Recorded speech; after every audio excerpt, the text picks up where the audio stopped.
Hi everyone, welcome to Okta's first quarter of fiscal 2027 earnings webcast. I'm Dave Generelli, Senior Vice President of Investor Relations at Okta.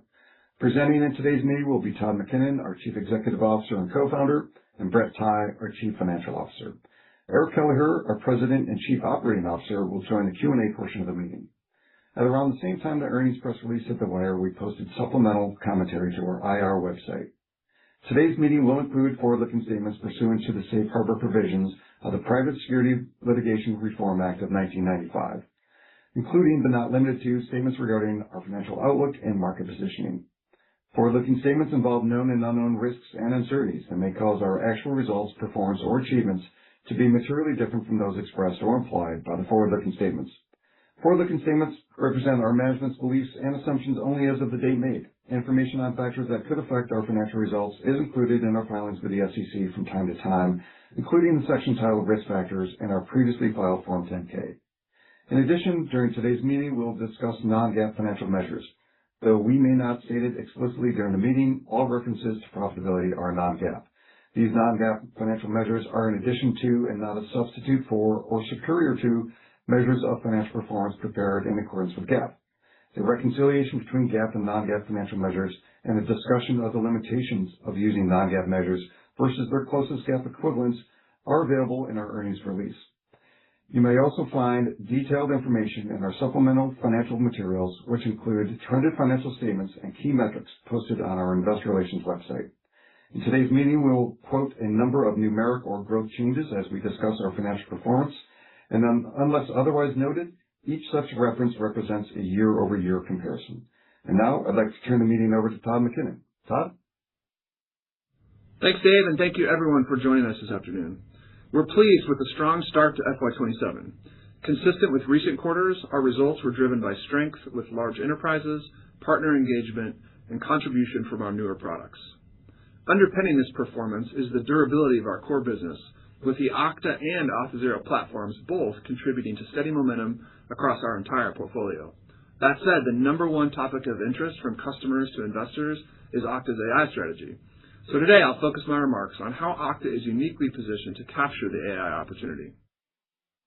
The future of technology is agentic. For Okta, this represents a tremendous opportunity and an even greater responsibility. Every AI agent inside an enterprise is a new identity. Today, AI agents are the fastest growing identity in the enterprise, but also the least governed. Okta helps bring agents under control by treating them as first-class identities that can be managed and governed by their existing identity management system. We believe over time, most large enterprises will have more agentic identities than human ones. This shift broadens the attack surface because every agent comes with credentials, privileges, and the ability to act on a user's behalf. In turn, this raises the strategic value of the identity layer because governing autonomous systems requires the kind of control, audit, continuous, intent-driven authorization, and real-time enforcement only an identity platform can deliver. To help our customers confidently secure this shift, we're building on three unique advantages, each with powerful network effects: distribution, product breadth, and neutrality. Today, I'll cover all three, starting with distribution. Okta pioneered identity for the cloud era. Over the past 17 years, we've built the most modern and comprehensive identity platform, which is now the identity system of record trusted by more than 20,000 customers. In the agentic era, identity becomes even more foundational. When a customer secures their agents with Okta, they are not taking on a new platform. They are extending the trusted foundation they already rely on with Okta. We've already seen how our customers benefit from this expansion in other parts of our business. Customers are finding value in Okta's unified identity system, as Okta Identity Governance was once again the leading contributor among our new products. This distribution flywheel is evident in our results. Our new product portfolio represented approximately 25% of Q1 bookings, a meaningful increase from Q1 last year. We see a 40% ACV uplift when new products are included in a deal. The same customers who trust Okta for workforce and customer identity are extending that trust into agent identity. Our second unique advantage is product breadth. We are the only vendor with solutions that address both sides of the agent security problem. Okta for AI Agents, which became generally available last month, gives enterprises a single control plane to discover, govern, and manage agents across their organization. It is the first and best implementation of the blueprint for the secure agentic enterprise, an industry framework for bringing agents under control by answering the 3 questions that have dominated my customer conversations over the past several months. Where are my agents? What can they connect to? And what can they do?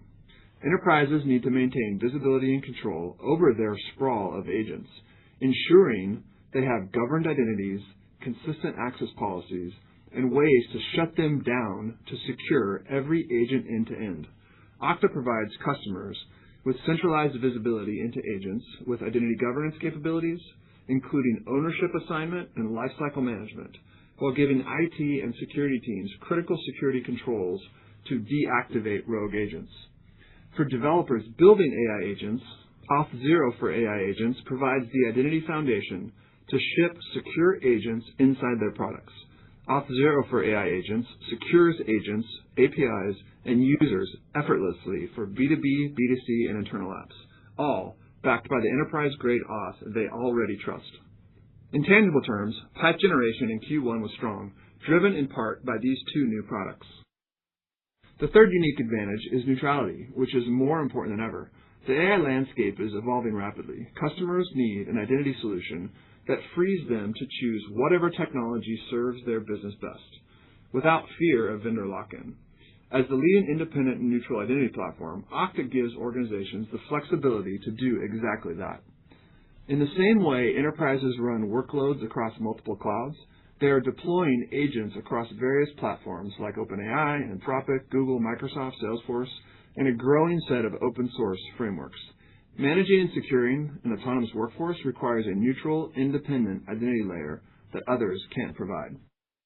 In practice, cloud providers, model providers, and agent platforms are partnering with Okta to securely manage agent identities as they continue to proliferate across the enterprise. Okta is the only modern identity platform purpose-built to sit above the agent ecosystem, and it federates with whatever identity provider a customer runs. That means the opportunity for Okta for AI Agents is not limited to our existing workforce customers. It extends to every enterprise with a multi-platform AI strategy. These 3 advantages are unique and mutually reinforcing. The more organizations use Okta to secure their agents, the more identity signals flow into our platform, and the stronger our governance and detection becomes. And our neutrality allows us to secure current and future agent frameworks for customers, allowing Okta to capture more of the addressable market. Neutrality becomes even more important when it comes to technology partnerships and integrations. Like the traditional cybersecurity landscape, no single company can address the agentic security market alone. That's why we've partnered with AI leaders from ISVs to hyperscalers to frontier AI vendors. And I'd like to highlight a few of those partnerships today. We've entered into a partnership with ServiceNow that integrates their AI Control Tower product with Okta for AI Agents. Our partnership with Google brings centralized identity governance and access control to Google's Agent Gateway. Okta for AI Agents now integrates with Amazon Bedrock Agent Core to provide customers with identity governance capabilities for their agents. We were a launch partner for OpenAI's release of GPT 5.5 Trusted Access for Cyber. And finally, we're collaborating with Anthropic in a number of ways, from testing Anthropic's Cloud Mythos preview model as part of Project Glasswing to a new integration between Okta Identity Security Posture Management and the Cloud Compliance API. It's still early days, but the agentic era is fundamentally transforming how we deliver success for our customers. By leveraging our unique advantages, great products, deep partnership, and industry expertise, we are well positioned to help customers thrive in this fast-moving landscape, which will unlock a new growth vector for Okta. To wrap things up, FY27 is off to a strong start as we look to build on our momentum as we move through this year and beyond. I want to thank the entire Okta team and our loyal customers and partners who put their trust in us every day. And now here's Brett to cover the financial commentary. Thanks, Todd, and thank you everyone for joining us today. The investments we've made in product innovation, our go-to-market team, and partner network are yielding tangible results. We're pleased with the strong start to FY27 and are confident we're on the right path to accelerate the business. My commentary will provide insights into our Q1 performance and then move into our outlook for Q2 and FY27. I'll start by highlighting the strength we saw in our go-to-market performance. As a reminder, at the beginning of Q1 last year, we further specialized the go-to-market team into Okta sellers, addressing security and IT buyers, and Auth0 sellers, addressing developer buyers. The teams are now fully settled into place, allowing us to start this fiscal year with far less change. The stability of the sales team, coupled with strong execution, led to positive go-to-market KPI improvements, including increased sales productivity, strong pipeline build, and low AE attrition. We're also seeing the investments we've made in our partner initiatives take root, as partner-sourced bookings experienced a meaningful increase, including multiple million-dollar-plus deals in Q1. Moving on to our balance sheet and capital allocation. We had another strong quarter of cash flow in Q1 and ended the quarter with a very healthy balance sheet, consisting of approximately $2.6 billion in cash equivalents, and short-term investments. Next month, our convertible notes reach maturity, and we will settle the remaining principal amount of $350 million in cash. Over the course of Q1, we repurchased and retired just over 3 million shares for a total cost of $241 million.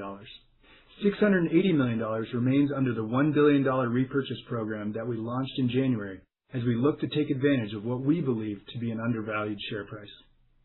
We continue to regularly evaluate Okta's capital allocation priorities to ensure we're well positioned to deliver sustainable long-term value to shareholders. Now let's turn to our business outlook. Our guidance philosophy is unchanged as we continue to take a prudent approach to forward guidance. For the second quarter of FY27, we expect total revenue growth of 9%, current RPO growth of 11%, non-GAAP operating margin of 26%, and free cash flow margin of 20% to 21%. For the full year FY27, we now expect total revenue growth of 9% to 10%, non-GAAP operating margin of 25% to 26%, and a free cash flow margin of 27% to 28%. As I called out last quarter, the FY27 revenue guidance includes about a 1-point impact related to a strategic decision to shift more of our professional services business to our partners, specifically global systems integrators. This change will result in lower professional services revenue and is expected to start to materialize in Q2.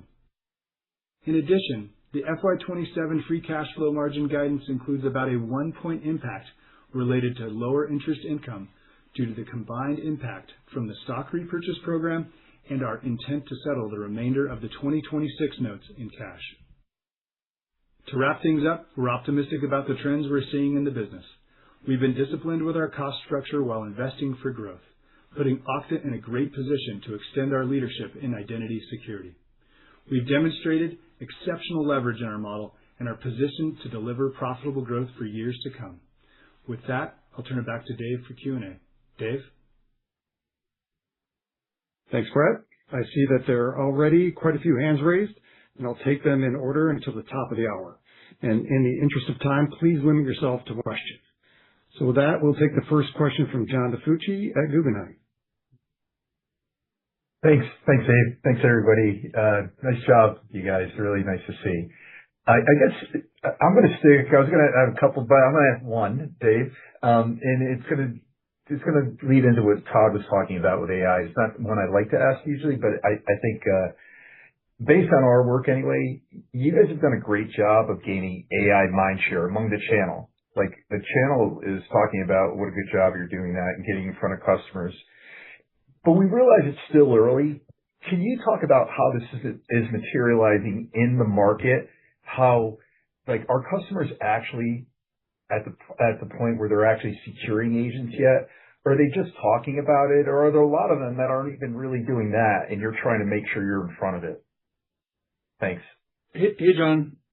Let me set the stage for you out there. I've spent the last 6 months.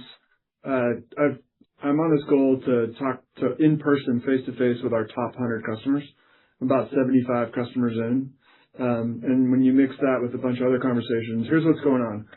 Everyone is deploying agents in some way, shape, or form, but they're really just starting to think about and put in programs in place to lay out the rails of governed managed adoption.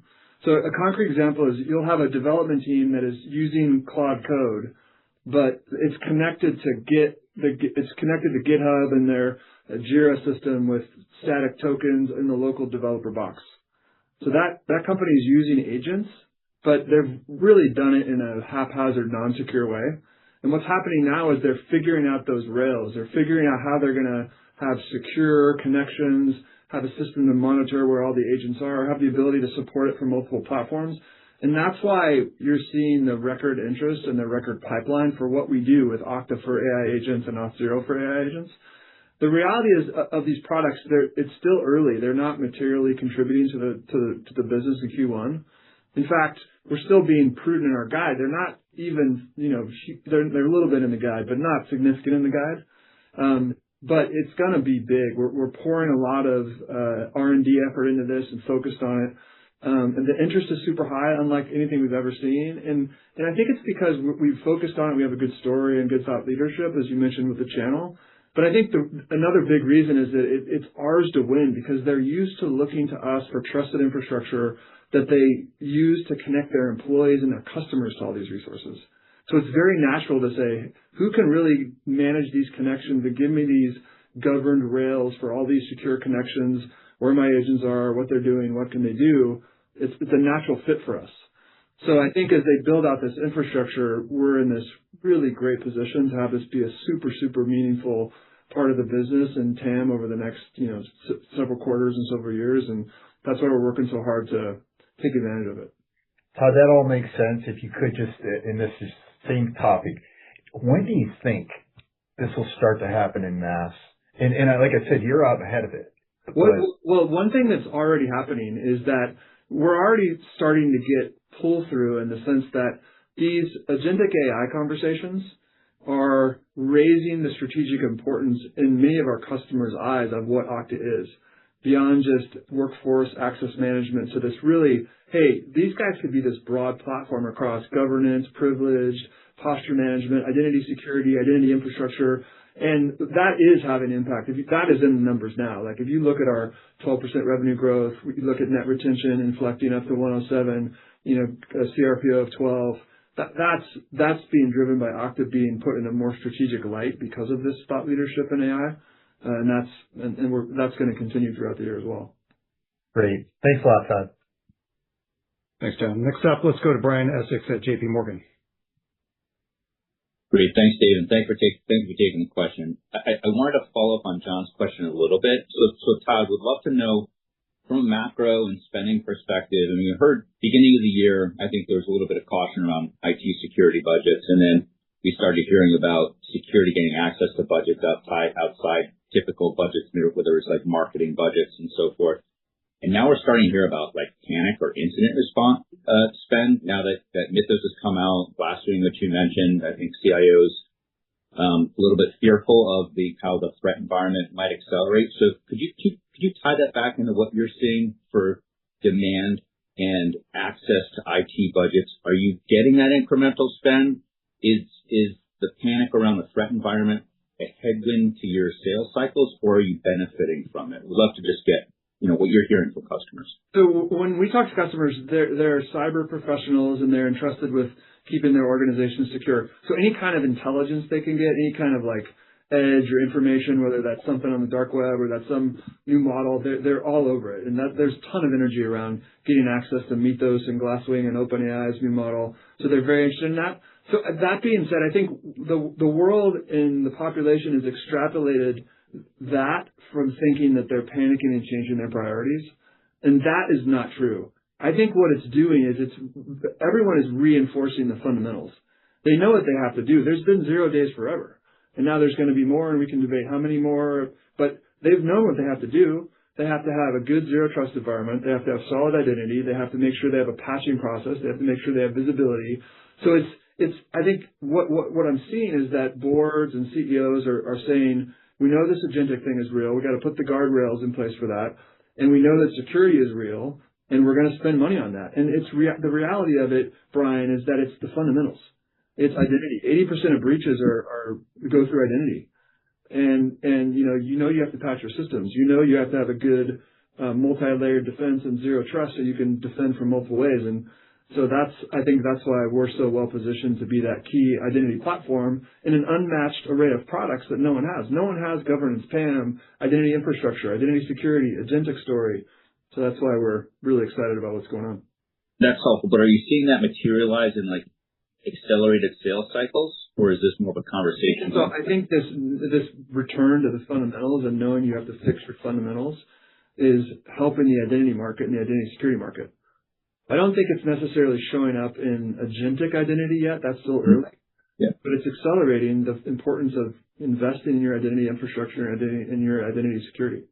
Makes a lot of sense. Thank you. Great. Let's go to Todd Weller at Stephens. Thanks. Todd, question for you on agentic. If you laser into kind of the runtime authorization and policy enforcement area, could you kind of provide some details on Okta's role in that layer, and then how you interplay with some of these embedded capabilities we're seeing in the hyperscaler and agentic AI platforms? Yeah, so sometimes it's all moving so fast, and everyone's got their release and their announcement, and everyone kind of says the future of agentic is centered around what they traditionally have done, right? So it's a little bit hard to pull apart. Here's what Okta does, and it's very much a key part of what is needed, and that is, we connect resources to traditionally as people to resources, whether that was the apps you need to do your job, whether that was the apps your customers wanted to browse on your website or mobile app. And now it's very similar with agents. We tell you who your agents are. There's a directory of agents. We can scan multiple platforms and multiple systems and give you that source of truth of where your agents are. And we can help you set a policy on what they can connect to. Agents can read this from Teams, and they can read this from Slack, and they can read this information from Snowflake, and they can read this from GitHub. So it's like single sign-on or access management. Now, all the protocols are different, so it's a new product capability, and the way agents are built are different than some of these other apps are built. So it's a new set of capabilities, but at a high level, it's the same thing. And then you mentioned this last part, which is really key, which is like, once you can get into these systems, what can the agent do? What types of data can they see? Is it read only? Is it read write? How does it work? And so we can lay that authorization, actually, so we can surround the agents with an authorization layer that will control what the agents can do without having to go into these large enterprises that we're working with, the FedExes, the Dells, the biggest companies in the world. They have thousands of applications. And it's not realistic to go require the customer to rewire all these applications to set up their agents. So we can surround the agents with an authorization layer that does that in a very scalable way. So it's detecting agents, controlling how they can connect to things, and then what they can do in there. And there's a few fundamental truths, right, that are going to play out, I think. One is that they're going to get agentic capabilities from many, many companies. They're going to have different platforms. They're going to have hyperscaler platforms. They're going to have foundation model platforms. They're going to have open source platforms. They're also going to get agentic capabilities from apps. Salesforce is going to have their Workdays is going to have their ServiceNows and on and on. Everything is going to be agentic, have agentic capabilities. But we know they're going to have a directory of these things, a roster of these things, a policy layer, and they're going to have to make sure they can connect to things. And so we're seeing our customers, it's a kind of a no regrets move to pick this independent and neutral identity layer that can solve those fundamental problems without locking them into, hey, you got to be all agent core, or you got to be all agent 365, or it's agent force. They want flexibility and choice across multiple things. Thank you. Okay, let's go to Eric Heath at KeyBank. Thanks, Dave. Congrats, everyone. Todd, just to stick with the theme, I wanted to ask about the pricing strategy for AI agents, and understand everything's early, so just curious to get your perspective on where the market is in terms of figuring out how we're going to price these things, and then just any update you might be able to share on the uplift you're seeing from AI agent deals at this point. Thanks. One of our advantages is we have 20,000 customers, and the way I've organized the team to attack this opportunity is all around focusing our strategy and our product roadmap directly informed by active customer conversations. So we have an AI takeoff team that's out there having hundreds and hundreds of conversations with our customer base, figuring out what they are actually going to do with these agents today and what are their challenges today and tomorrow. So it's very informed by what the customers actually are doing planning to do. It's not. I tell the team, in this area, there's so much hype and so much noise. There's a big risk of science experiments, building things that maybe aren't super useful, that sounded like a great idea. So our approach is very pragmatic and focused on the real requirements. And so the way we've done pricing for our products is exactly in line with how our products have been priced in the past. They're priced on, it's an uplift to a named user, or it's an uplift to a monthly active user. Now you might say, hey Todd, but agents are this new thing, and why are you pricing them on an active user or a named user price? And that's for two reasons. One reason is that's the way customers want to consume it right now. And two, the majority of concrete use cases in the world right now for agents, it's on behalf of a user. It's an agent working on behalf of a software developer. It's an agent working on behalf of a support rep. It's an agent working on behalf of someone in accounting. So it's very natural how they want to buy it and how they're actually being used. So it's an uplift on a named user and it's an uplift on an active user. Now we fully understand that that's going to evolve, and there will be more autonomous agents that have to be priced not by a user base or not an extension of a user. The unit has to be the number of agents. It's a little bit tricky because it's very hard to define the number of agents, because some person might say, oh, I have 1,000 agents, but it's really kind of 1,000 copies of the same agent or 1,000 instances of the same agent. In other cases, it might be literally one instance of an agent acting for many, many different use cases. So the industry is kind of figuring that out, and we'll figure that over time, how to monetize and price that now. But right now, we're pricing for market share and reducing friction and how customers want to buy, and we think that's the winning strategy. The other thing, Eric, I would just add around your question around uplift and how that's going. The average deal size for these AI-specific deals is significantly larger than the average deal size for the rest of the company. So we are seeing a good uplift. Look, we're still early, so that has the potential to change, but the early signs are these deals are quite sizable, and that's one of the reasons why we're optimistic about the opportunity in the long run. Yeah, and we're just in a different strategic conversation with customers where you're talking about, we're going to be the backbone for your agentic control plane, and we're going to also do your customer identity and your employee identity versus, hey, we want some tactical multi-factor authentication thing to pass an audit, and it's maybe done lower level in IT. It's a whole different type of conversation we're in, and that's really driving a lot of this positive momentum in the business. Appreciate that. Thanks, Todd. Brett. Okay, next we'll go to Adam Tindall at Raymond James. All right, thanks. Todd, you mentioned a building pipeline on AI. I wonder if you might help with the size of this, maybe relative to other products in the past, or maybe a different way to ask that to Brett. The pipeline's bigger than anything we've ever seen. Yep. No, it's like we don't get paid for pipelines. Very clear. Very clear. So it's not a pipeline problem. It's how can we execute on turning this pipeline into real dollars. And the reality is, if you look at it wasn't the AI agent products didn't materially contribute to Q1. It's not. There's a little bit in the guidance, but it's heavily discounted, being pretty prudent there. But we're optimistic. I mean, we vote with our dollars, and we're investing a lot of R&D in these products. And if you just look at what is needed in the world and thousands of customer conversations, the need is there, and customers are going to lay down these rails. They're going to lay down these rails of security and identity for their agents, and we're there to convert that pipeline as soon as we get the opportunity. And I see it in Brett's guidance is about 100 basis points above where he would normally guide to Q2 based on the past couple of years, so I can see some of that. I guess the other part of my question I wanted to ask was the difference between AI for agents in Auth0 versus Okta, the two different platforms. Maybe just help us to appreciate the technology aspect of that. Is there like a big difference in size of pipeline between the two? Is one materializing faster than the other? They're both healthy. The Okta pipeline is bigger, and I think that's because it's a little bit of I think the companies that are figuring out how to manage and deploy internal agents are further along than people building agents into their products and into their websites. But I think that they're both going to be big opportunities over time. Thank you. Congrats. All right, let's go to Josh Tilton at Wolfe Research. Hey guys, thanks for sneaking me in. Maybe I'll call it a two-parter so Dave doesn't kill me. But the first one is just really strong short-term bookings. I think some of the strongest we've seen in a while. How durable is that growth? And then just maybe my second part, completely unrelated to anything we talked about so far on the call, but it kind of stood out to me in the prepared remarks. Large customers represent 85% of ACV now. I think you guys used to call out 80% of ACV. Maybe just help us understand, what's driving that mix shift there.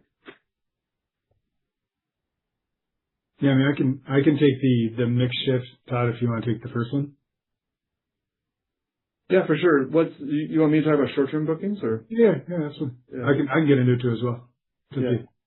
Yeah, I mean, I think that the performance in the business we think is very, very durable. We don't, if you look at particularly the AI landscape, I was having dinner with a bunch of CEOs of companies, different sizes, and everyone's super worried about their spend in their products and their revenue in their products being not durable because it's token spend, and they worry about the products being used, and then maybe someone's going to look at the spend and stop spending the token spend, and we don't have that. This is critical infrastructure. These are whether it's just core identity, infrastructure for people or for customers. It's like good news and bad news. The bad news about identity is it's pretty hard to put in place, and it's pretty hard to change.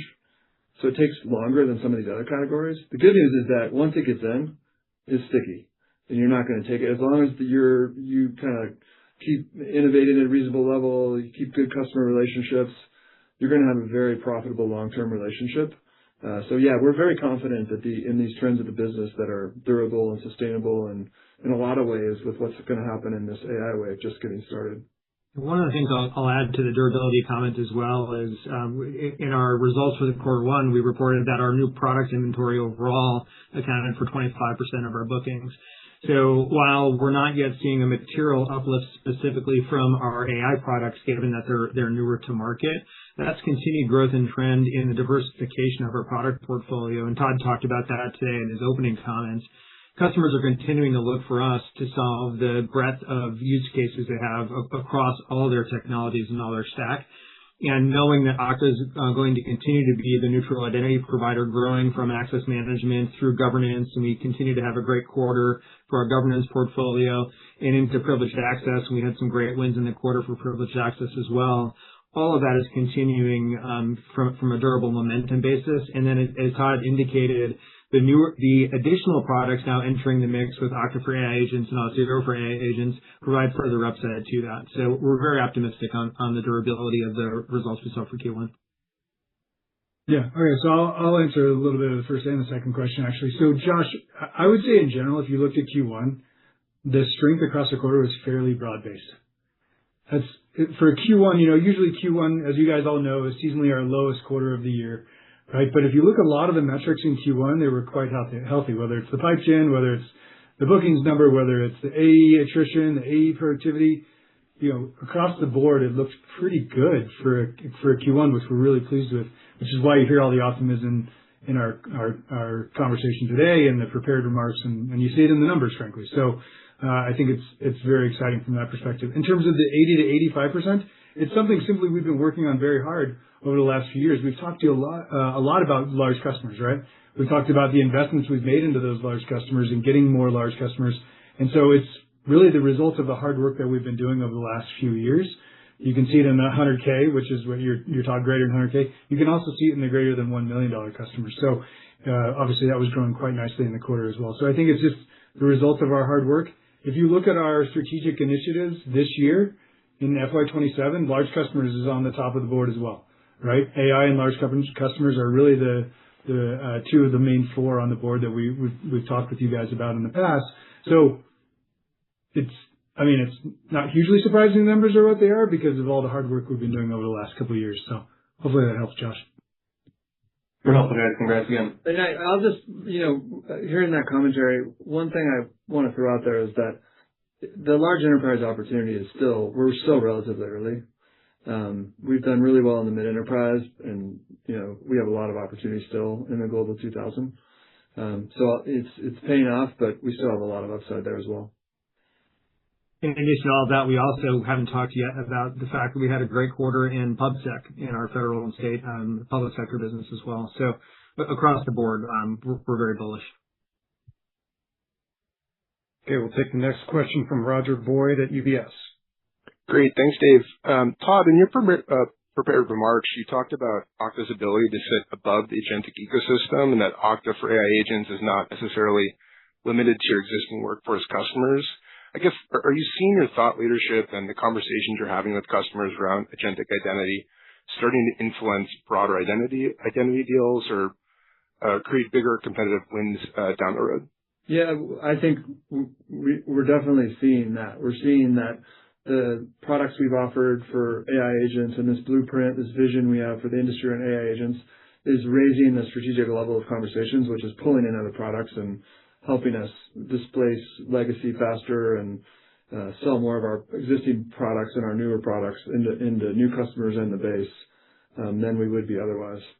I say that because to make it clear that the AI agent products are it's still immaterial, the contribution. With Okta for AI agents going GA in April, they had a good quarter, but it's still small base. So the pull-through is real already, though. Great. Thank you. Yeah, we'll go to Peter Levine at Evercore. Great. Thank you, guys. Maybe for you, Eric, just to kind of piggyback off the prior question, you're talking about, I think, Todd, your prepared remarks, 25% of bookings. So maybe just talk about IGA, PAM. Are these competitive displacements versus greenfield opportunities? Just curious to see, how much of your IGA product today are you seeing customers attach as a standalone, similar to the privileged access product? I know that's not as mature, but you're really seeing a lot of traction with IGA. So just curious what you're seeing from a competitive displacement versus greenfield, and are you getting net new customers coming in, buying these products? We are. Thanks for the question. The reason that I made that comment to the prior is I didn't want the breadth and success and continued momentum with governance and privileged access and the rest of our portfolio to get drowned out with all the conversation we have about our AI products. We're very excited about our AI products. But governance continues to be a strength for us. We talked over the past couple of quarters about how governance has evolved from being primarily a cross-sell add-on product to also now being a land product. And we are seeing sizable land opportunities starting with governance at some companies that are displacing systems that they've had in place. So we're very excited about the enterprise readiness and robustness of our governance product in the real world deployments. We have some very large customers, including Fortune 100 customers, who are consolidating all of their identity use cases onto Okta, including governance and including privileged access. And we're very excited for where we get to. As you mentioned in your comment, privileged access is further behind governance on that maturity curve. It came to market a little bit later. We're continuing to invest heavily in it. We did an acquisition back Q3 of Axios to add capabilities to that. And we're continuing to invest in that breadth of portfolio, kind of rounding out the identity security fabric, in addition to all the momentum that we're seeing with our great success in the AI product. So we expect that new product portfolio contribution to continue in future quarters and not be limited to the conversation we're having about AI. Great. Next up, we'll go to Shrenik Kothari at Baird. Yeah, thanks for taking my question. So among the enterprise partnerships that you announced and given your strength, the ServiceNow AI Control Tower sounds really interesting, especially because we have heard ServiceNow is definitely becoming a workflow governance layer for enterprise AI, already beginning to monetize it. So can you walk through the partnership dynamic? How is that progressing, or how do you envision sort of Okta reaching the end customers and budgets earlier in this AI governance process? As you said, there's a lot of players out there. Just as a quick follow-up, also tying to your earlier comments, are these strategic partnerships also way, because you mentioned identity is being pulled into broader identity or workflow transformation programs instead of now standalone? Is it something which is showing up in these kind of partnerships? Yeah. ServiceNow is, as you mentioned, super interesting. The product strategy is they want to be the control tower for all AI agents. And what they were really interested in with Okta was this kill switch capability. When agents go awry and agents aren't following the policy, how do you shut them down? And that can mean a lot of different things. That can mean actually stopping the running of the agent. That can mean quarantining the agent at a network level. There's many different strategies.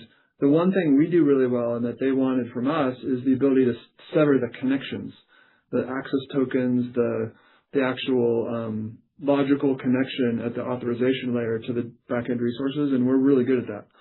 That's kind of the core of our product. What can these things connect to? What can they do? And people, everyone's trying to figure out who's going to be the winner, who's going to be the losers, and how is the competitive dynamic going to play out.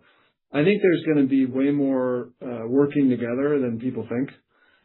We're really excited about our conversations with Amazon and their Agent Core, ServiceNow, Agentforce from Salesforce, and the message from customers is clear. They want this identity layer and this connectivity layer to be independent to give them more flexibility, and I think the industry is coalescing around that, and we're leading the way there.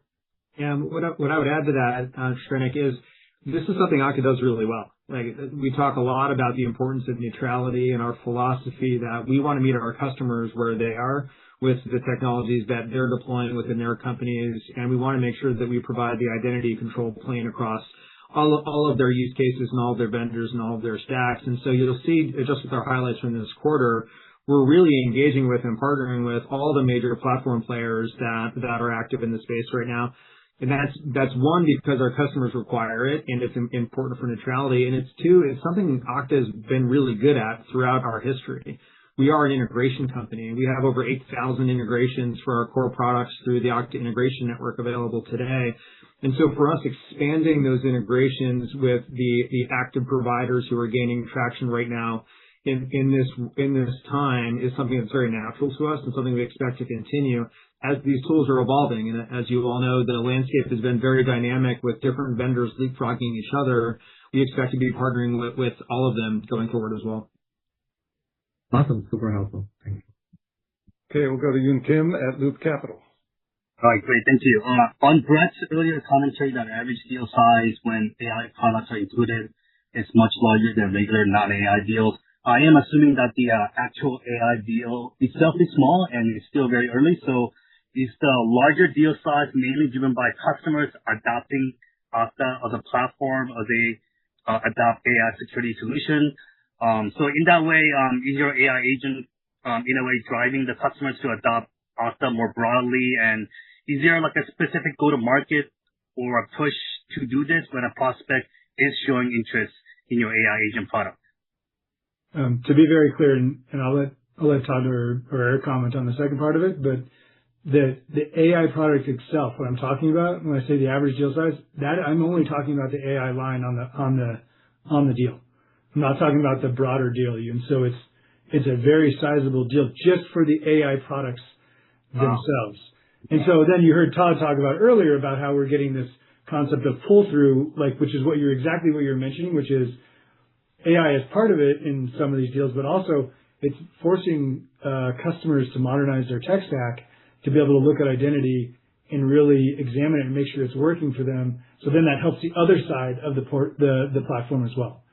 So just want to make sure that was clear. And Todd, you can add anything I might have missed, but that's the general idea of just the line item itself is a pretty large line item at this point. Granted, we're still early on, potential for it to change, but right now it looks pretty good. Yeah, in the early days it's early days for Okta for AI agents and Auth0 for AI agents, but as we scale it up, as we kind of convert this record pipeline, it's about doing more deals. It's not actually about doing bigger deals. The deals are big, which is a little bit different actually than other new products. Even governance 4 or 5 years ago was the initial deals were small, then they got big, then we did more of them. So this one they're already big. We can do more of them. Okay, great. Looking forward to the progress. Thank you. Well, just one additional comment on this. It ties back to a couple of the questions we had from earlier in the session. Questions around budget durability for customers. This is one of the reasons that the deals are big, and one of the reasons we've had great momentum and success with the hundreds of enterprises we're engaging with, and one of the reasons our pipeline, we feel very, very strong about our pipeline. As Todd mentioned, we haven't seen a pipeline like this for a new product ever. All of that is because of some of the statistics we shared in the opening video, which is customers have a problem today. They have a problem today where over 90% of them have agents in production and only 22% of them are confident that they have them governed. That is a real problem. It's a measurable, quantifiable exposure customers have right now within their companies, and they need to invest to fix it. And we are working very hard at Okta to meet them at that need and make sure that we've got the products that are going to help them address that exposure. And we're very bullish about being able to continue that as we help more and more of our customers become what we call the secure agentic enterprise. Great. Next up, we're going to go to Junaid Siddiqui at Truist. Great. Thanks, Dave. Todd, the role of the model providers is hotly debated within cybersecurity, even though it's early days. But to what extent is your participation in initiatives like Project Glasswing and Trusted Access for Cyber translating into measurable improvements in win rates or competitive positioning? And more broadly, how do you see their role evolving in the broader cybersecurity landscape? That's a really good question. I don't think these partnerships have moved the needle yet in real customer conversations. I think we have such an interesting vision, and our blueprint is so helpful for customers. That's what's driving it. I do think we need to partner with everyone, including the model providers, because they're going to be providing platforms and agentic scaffolding and infrastructure, and we're going to fit well with that, and we're going to make sure that we can take that from a model provider or from an app company or from an infrastructure cloud and make sure it can help the customer answer these questions. Where are my agents? What can they connect to? And what can they do when they do connect? And I think in terms of the model providers, how they're going to play in the broader cyber ecosystem, it's going to take a village. I think we've seen that in cyber forever. I think consolidation in cyber never seems to work. It all seems to gets to a certain point and then new threats emerge, and the companies that are trying to consolidate cyber have such a hard time integrating amongst themselves. It kind of fractures apart. I think that'll continue. I think cyber and the agentic world is going to take a village, and we're going to have to make sure it's integrated together and make sure we have layered defenses. And that's why I think it's really healthy to be coming into this conversation with this open mindset of, hey, we have our lane. We're going to try to provide the best identity foundation in the world and then connect around that in a standard way that helps customers get great outcomes. Great. Thank you. All right. Let's go to Fatima Boolani at Citi.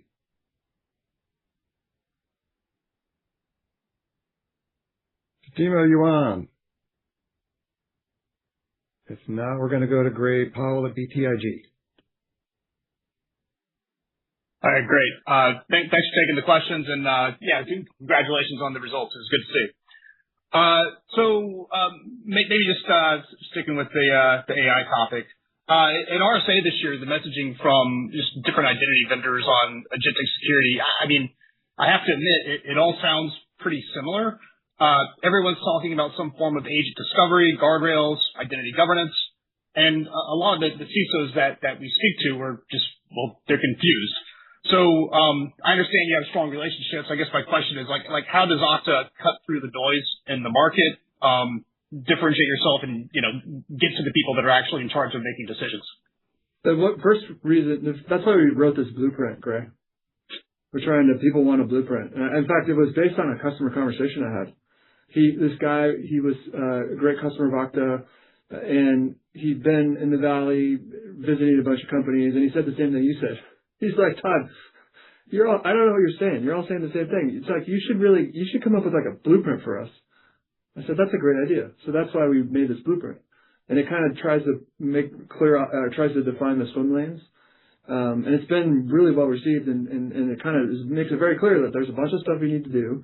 Here's the different roles, and here's the different ways to do it, and here's what Okta is doing, and that's one way. And the second way is just customer traction. As we get customers live, and we keep saying that the agent products are just getting started, but there's still many, many customers on them going live. And so once that happens, that's going to be very valuable. That we're going to tout those stories and make sure everyone else in the world knows about them, and that's how you set standards, and that's how you go from like a blueprint and a concept into actionable implementations that people can pivot off of and have their own success. So that's the plan. And like I said, a lot of it is. It comes down to the reason. I believe strongly that the reason why we're seeing so much pipeline and early momentum is it's partly because, like I said, we have a good product and a good vision, but it's also, because we're in the right position and people give us the credibility to do this. We've been connecting people to all these resources in a way that's scalable and neutral, and the agentic problem is pretty similar. I mean, it's different protocols and how they speak, and some of the development tools are different, but conceptually they think of it in the same bucket, which puts us in a good position, I think. Yeah, that's one thing I was going to highlight as well, to your point, Gray, about how we cut through the noise. Is the first point that Todd talked about in our differentiation is our distribution. And our footprint right now is over 20,000 enterprises that already trust us as their provider to secure identity for their humans and their service accounts. And for those conversations, these customers are going to look to us first as the natural partner for them as they think about how to secure agents in their model as well. And so we really had very engaging conversations across the board on this. And because we're responding so directly to what we're hearing these customers need, we've had great success in turning that into pipeline. So that's why you hear some of the commentary we're sharing today.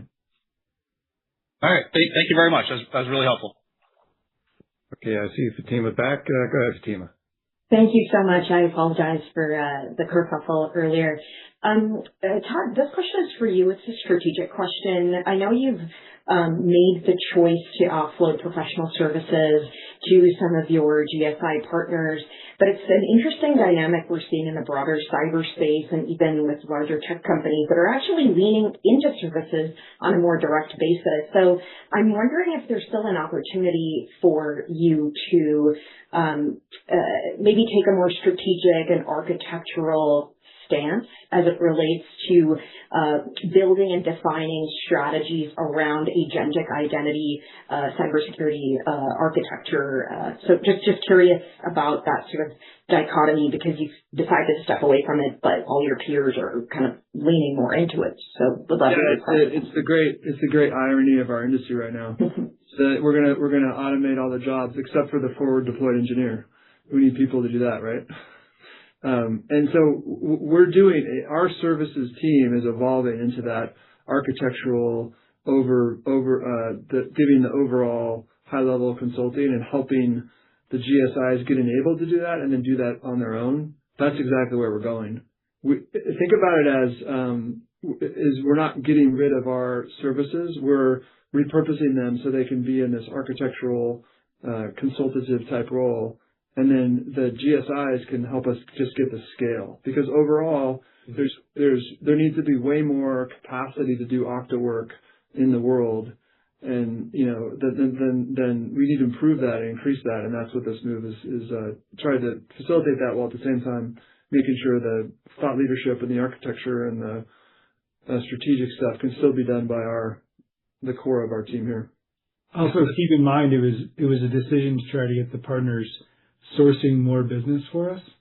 And if you remember some of the comments we had earlier, we talked about partner source ARR in Q1 did really well, and partner pipe gen in the quarter also did really well.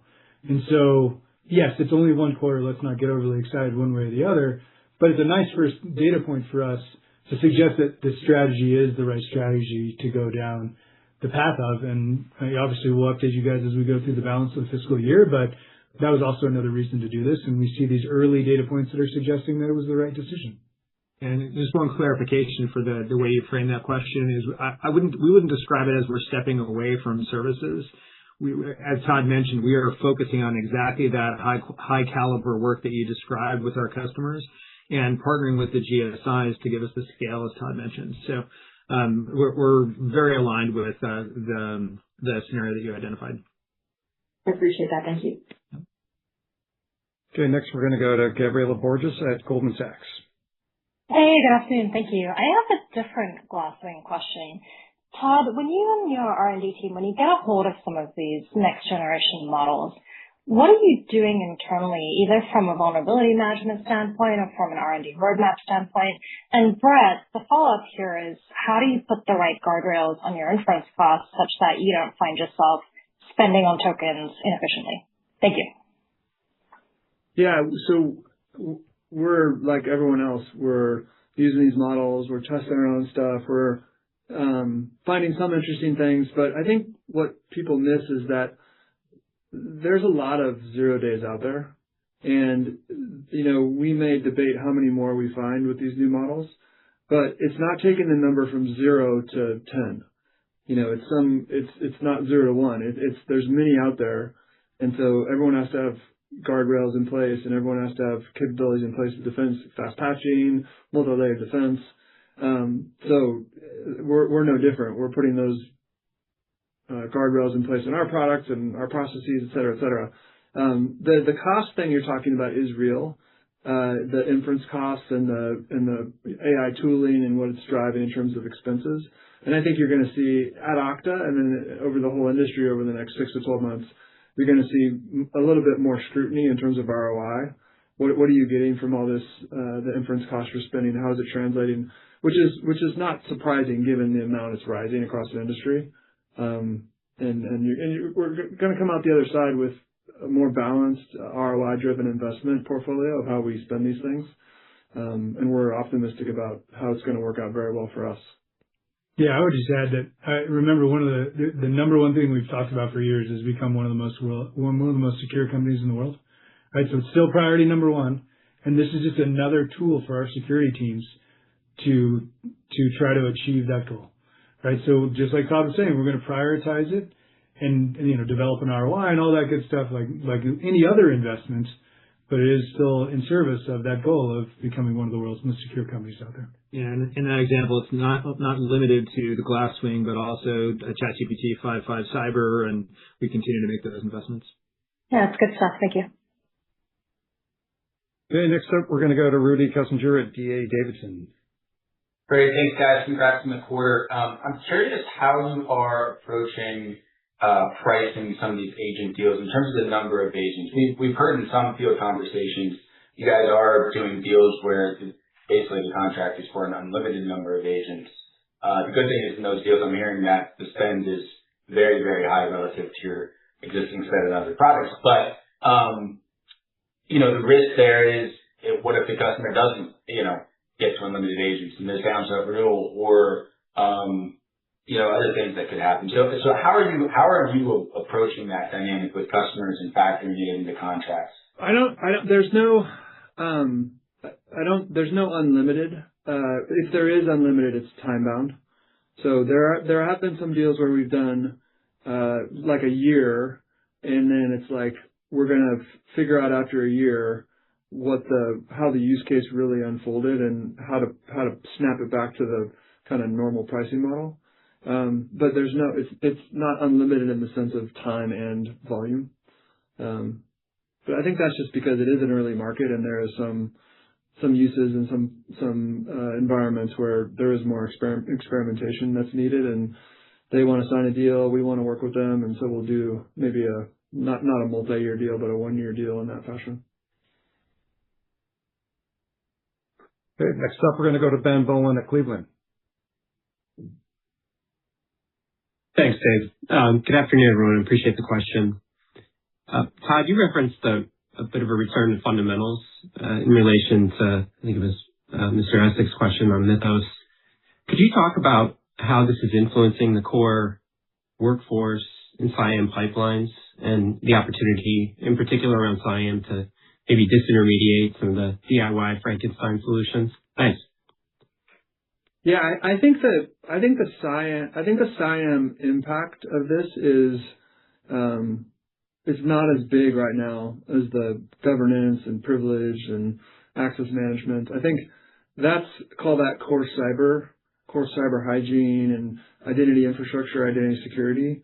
I think that's getting more pull through at this point than the SIAM side. But I think the SIAM side is coming because I think a lot of agents and agentic workflows right now are internal automation opportunities, but you're going to see better customer experiences. You're going to see better support experiences. That one's actually further along than some of the others, customer support. But I think it's going to be a big pull through for SIAM as well. And it's like you said, it's the pace of change and the pace of innovation. Once 4 of your competitors have a better agentic customer experience, you got to get your experience upgraded quickly, and you're not going to have enough time to roll your own there. You're going to have to use a package solution. I think that will happen eventually. It's the top of the hour. We're going to take one more question from Jonathan Ho at William Blair. Thank you for squeezing me in. You mentioned multiple times the stability that you've seen in sort of your sales workforce with some of the transitions that have happened there with the lower attrit, higher productivity, and pipeline build. I'm just trying to understand how you feel relative to where your go-to-market is today versus historically, and can we see more benefit from this over time? Thank you. Yeah, we feel very positive on the state of go-to-market right now. We spent a lot of time last year explaining our expectations of the impact of specializing on our buyers for IT security with the Okta platform and developers with the Auth0 platform. You also heard us talk about the importance of continuity and giving people time and territory and time with their accounts and time to ramp into productivity. And you've heard over the past few quarters, we've shared our positive view on the improving trends in sales productivity and in AE retention, the inverse of AE attrition. So we feel very strongly that that engine is where it needs to be right now. Because of that, we added some selling capacity in Q1. We spoke about that last quarter. And we're continuing to lean into the model that we believe is working. So we're optimistic we can continue to see increased retention and increased productivity as people get more and more time within their territories and with the expanding portfolio of products they can bring to their customers as well. I think we have the right team and the right organization to convert this huge pipeline. We're excited about doing that. All right, that's all the time we have. Appreciate it. Before you go, just want to let you know that in addition to hosting on-site and virtual bus tours this quarter, we'll be attending the Evercore TMT conference on June 3rd in San Francisco, the NASDAQ conference on June 10th in London, and the FBN Virtual Technology Conference on June 10th. So we hope to see you at one of those events. Thanks. Thanks, everyone. Thanks, everyone.